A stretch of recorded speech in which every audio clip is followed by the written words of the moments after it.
Have you noticed that the more you try to control everything, the more life seems to slip away? We often believe that control will ease our fears. But what if it's actually the source of our anxiety? Buddha once said, "You only lose what you cling to." Yet, when life feels uncertain, we hold on even tighter. We try to manage every small detail. We replay endless what-ifs. We attempt to prepare for every possible outcome, thinking it will stop us from falling apart. But here's the truth. Life was never meant to be certain. So ask yourself honestly, how much of your stress, fear, and sleepless nights come from trying to hold on to things that were never truly in your hands? This video isn't only about letting go, it's about becoming mentally stronger by learning how to let go. You'll discover a simple shift in mindset, one that helped monks remain calm in chaos, warriors stay centered in battle, and ancient thinkers find peace in the middle of pain.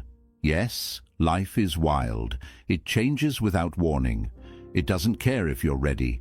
But once you understand this one simple idea, everything gets lighter. Everything makes more sense. And if you stick around until the end, there's a bonus lesson that might just change the way you live. It's not just powerful, it's liberating. Number 1, let go or be dragged. Think about this for a second. How often does your suffering come not from the situation itself, but from your desperate attempt to control it? There's a timeless truth that's easy to say, but hard to live. Let go or be dragged. Picture this.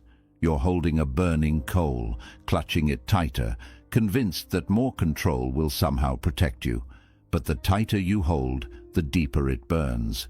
That's exactly what we do with pain, guilt, anger, and regret. We grasp at them as if they'll give us clarity or control. But all they truly give us is pain. Buddhism never asks you to suppress your feelings. It asks you to stop becoming attached to them. There's a subtle but life-changing difference. You only lose what you cling to.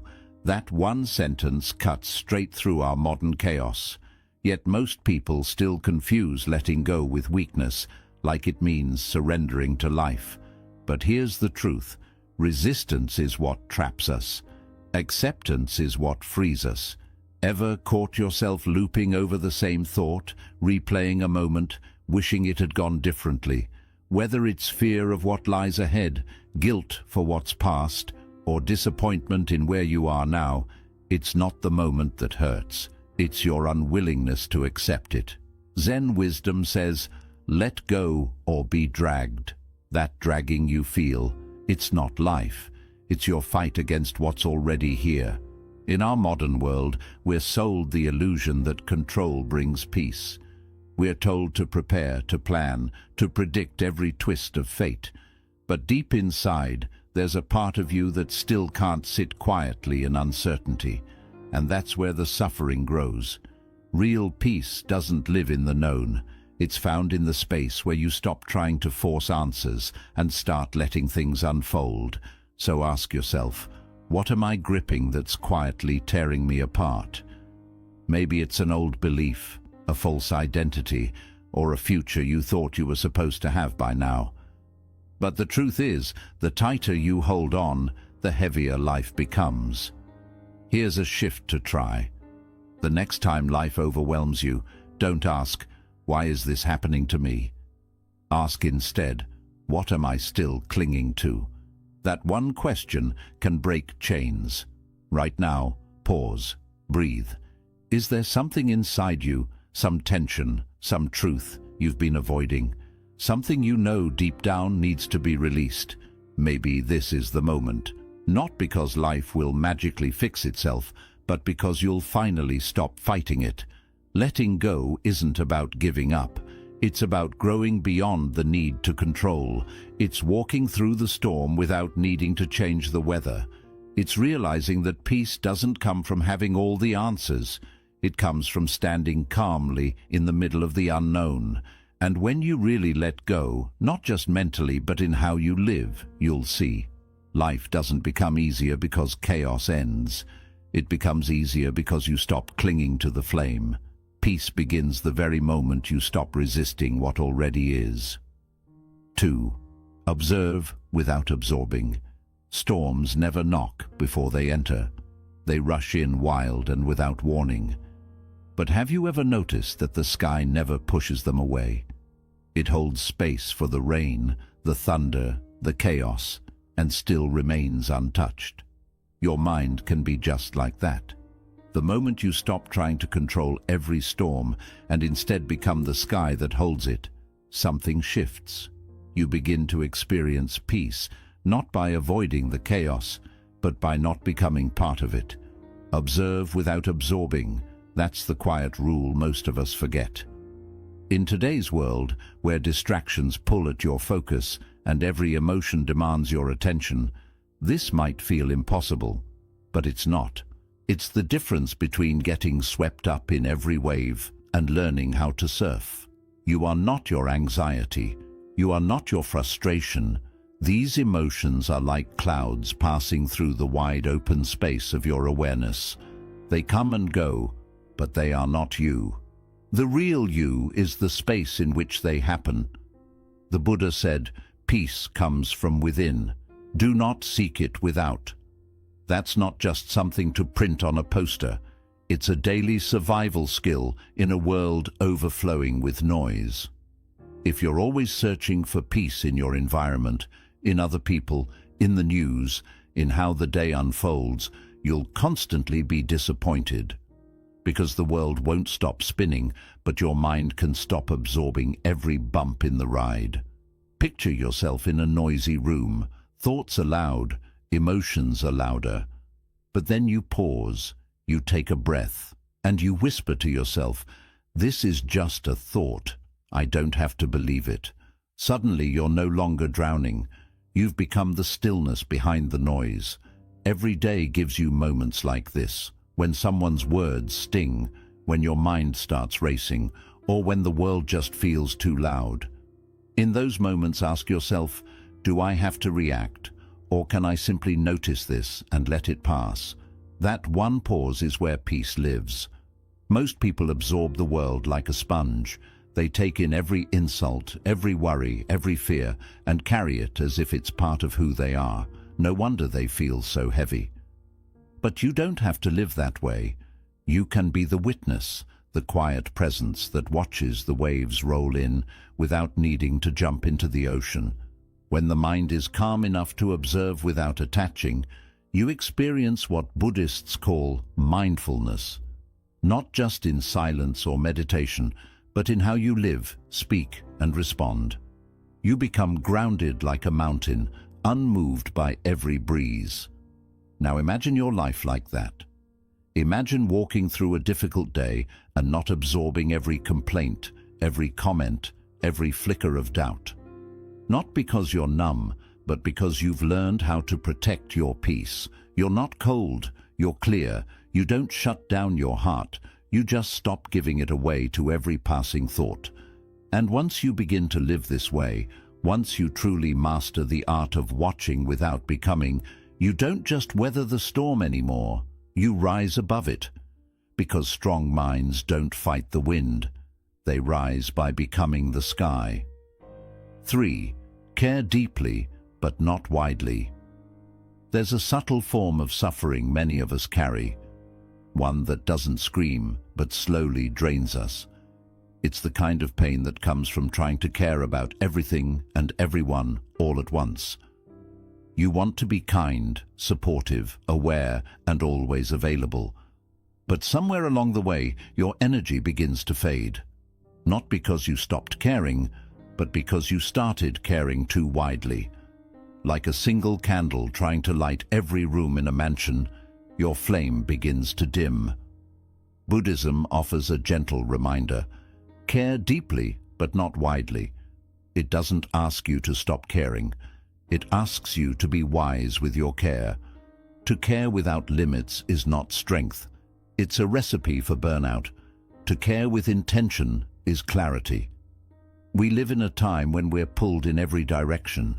Causes, conversations, opinions, news, expectations. And in the effort to be everywhere and everything, we end up losing ourselves. But peace doesn't come from fixing every problem. It comes from knowing which ones are yours to hold.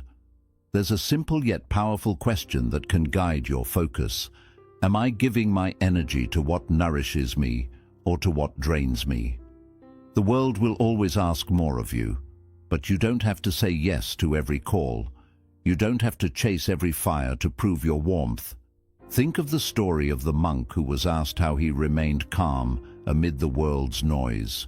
He smiled and said, "Because I know what's mine to carry and what isn't." That kind of clarity is what frees us. It's not detachment, it's wisdom in motion. In a culture that rewards overextension and glorifies exhaustion, boundaries are sacred acts of self-respect. Saying no doesn't make you cold, it makes you honest. And when you say no to what doesn't align with your values, you're actually saying yes to your soul. This is the quiet art of protecting your light. It's not selfish, it's necessary. Direct your love toward what truly matters.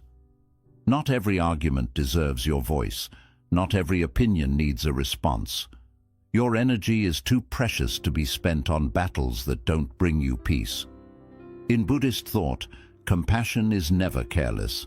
It's clear-eyed. It doesn't say, give everything. It asks, what is truly worthy of your attention? So audit your heart. Look at where your care is going. Are you trying to fix what was never broken? Are you carrying someone else's pain as if it's your purpose? It's okay to let some of it go. It's okay to be focused, not because you don't care, but because you care enough to choose wisely. You don't need to stretch yourself thin to be good. You don't have to know every headline or answer every message to be kind. What you need is to protect your flame, to guard your peace, and to care deeply for the right things in the right way. Because when your care is clear and intentional, your light won't burn out. It will burn brighter. 4. The freedom of non-attachment. There's probably something in your life right now that feels unbearably heavy. Maybe it's a goal you're chasing with clenched fists, a version of yourself you're too afraid to outgrow, or a relationship that no longer fits, but you're holding on anyway. The weight you feel isn't from the world. It's from the grip you have on how you believe things should be. And that's the trap of attachment. In Buddhist philosophy, there's a truth that whispers through every teaching. Attachment is the root of all suffering. It's not just a poetic line. It's a mirror reflecting the way we cling to people, to identities, to outcomes, and the pain that comes when reality refuses to play along. But non-attachment isn't coldness. It's not giving up. In fact, it's the most profound expression of love. A love that doesn't possess. A love that doesn't panic when things shift. A love that understands change isn't loss. It's life unfolding. Picture a single leaf drifting down a river. It doesn't fight the current. It doesn't try to float upstream. It simply follows the water's lead, dancing with whatever comes. That's what non-attachment looks like. It's not indifference. It's trust.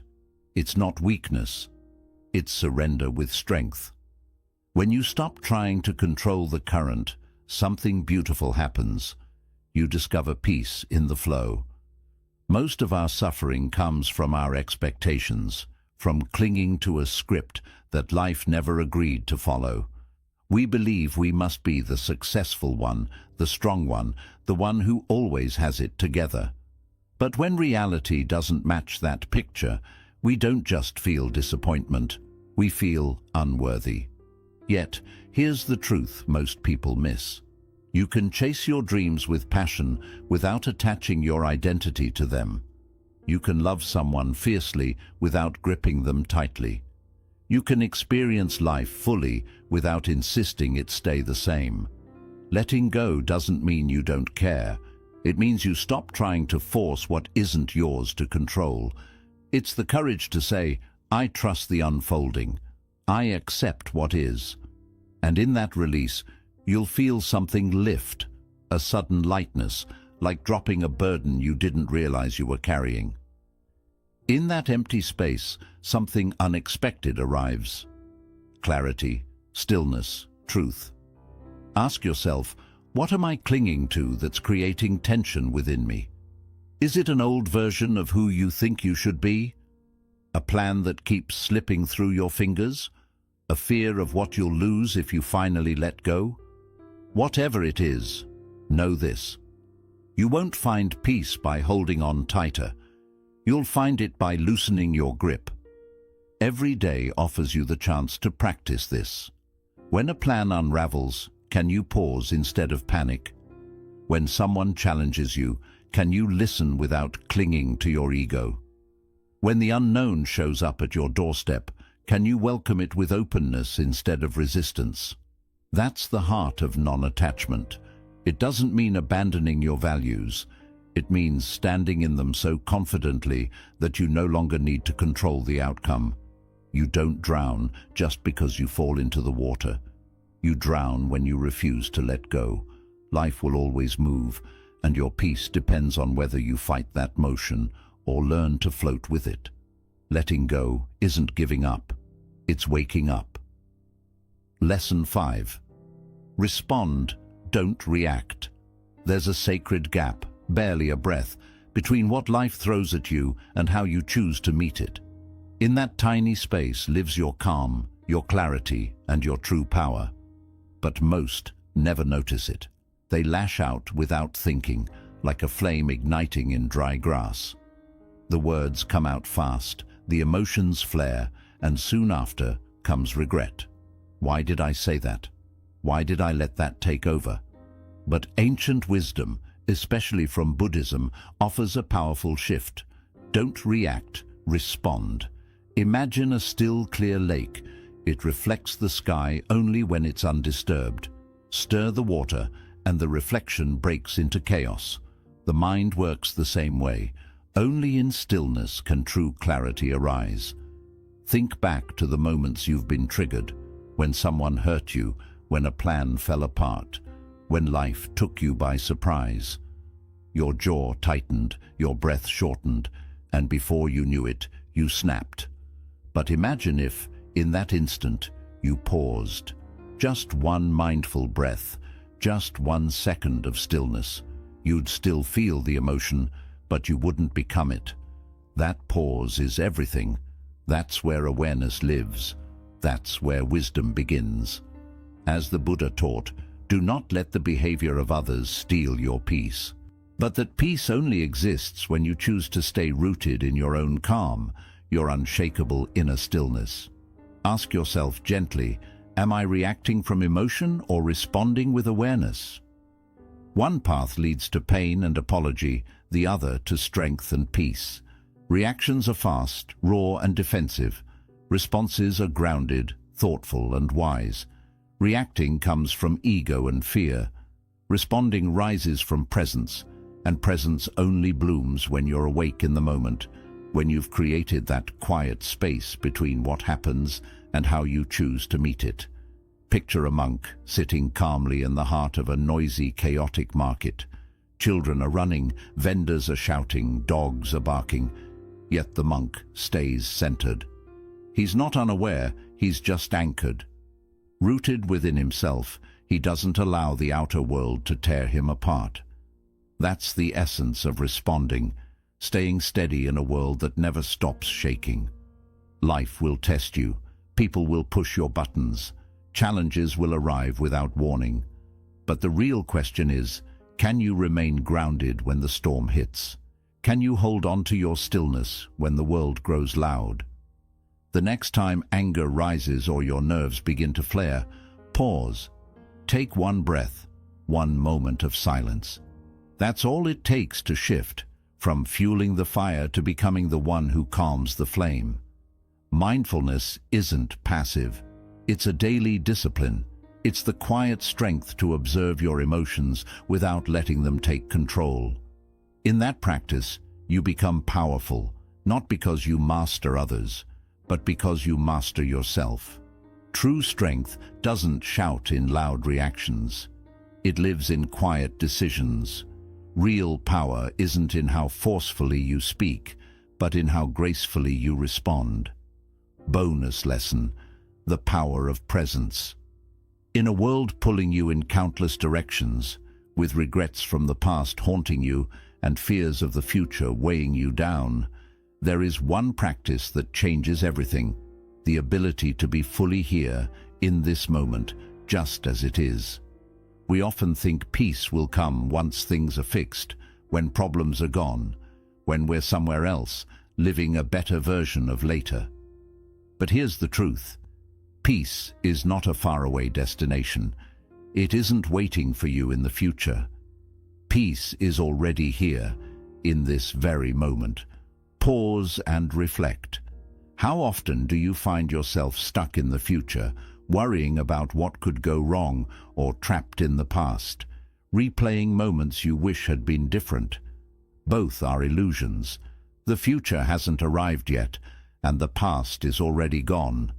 Yet we carry fear, stress, and regret, not because of what's happening now, but because our minds wander to those other places. But the moment you see this clearly, something changes within you. You stop waiting for the perfect time. You stop delaying your happiness for a day that might never arrive. You loosen your grip on control and begin to settle into the only moment that truly belongs to you, the present. This moment is your real source of power. It's where life unfolds. It's where joy is felt, where connection is made, and where peace becomes real, not in memory, not in fantasy, but here. So today, I invite you to pause, just for a moment. Close your eyes, take a slow, deep breath. Notice the air, the sounds, the stillness. Feel your breath move in and out of your body. You don't need to fix anything. You don't need to achieve anything. Just be. This simple practice of presence builds true mental strength and quiet resilience. It shows you that peace is never something to chase. You don't have to control every outcome or hold everything together. Often, all that's needed is a pause, a single breath, to notice the life that's already here. And here's the real magic. The more you practice presence, the more connected you begin to feel. You notice the beauty in the ordinary, the warmth of your morning coffee, a kind word in passing, the breeze on a quiet walk. And you realize peace was never out there, waiting for you to earn it. It was always here, waiting for you to notice. It's always been inside you, quietly waiting for you to arrive. Being present doesn't mean abandoning your goals or ignoring your responsibilities. It simply means that while you work, grow, and solve problems, you stay grounded in the now. You're not postponing life for some future moment. You're living this one fully. And here's the bonus lesson. True peace begins the moment you stop needing life to be different. When you allow the present to be exactly as it is, you step into a space of freedom, where peace no longer depends on circumstances. It flows naturally from within. So the next time you feel anxious, overwhelmed, or lost in thought, come back to this moment, right here, right now. Peace is already with you. You don't have to search for it. You only have to be here to feel it. As we close this journey, remember one final truth. Peace is not a destination. It's the way home. It's a practice. The power to transform your life lies in your ability to let go, to observe without absorbing, to care with wisdom, and to embrace the freedom that comes from non-attachment. When you begin to live these truths, you start to build a mind that is as peaceful as it is unshakable. But this is only the beginning. Every step you take toward inner strength, clarity, and calm is a step forward on the path to true freedom. Keep practicing. Keep releasing what no longer serves you. Keep watching your thoughts without letting them control you. And above all, keep returning to the present moment, the only place where true freedom lives. If you found this video helpful, together we'll continue exploring the timeless wisdom that helps us meet life with strength, grace, and peace. And as always, we'd love to hear from you. Share your thoughts, questions, or your own moments of transformation in the comments below. Thank you for being part of this journey. Until next time, remember, peace is not found somewhere else. It begins within you.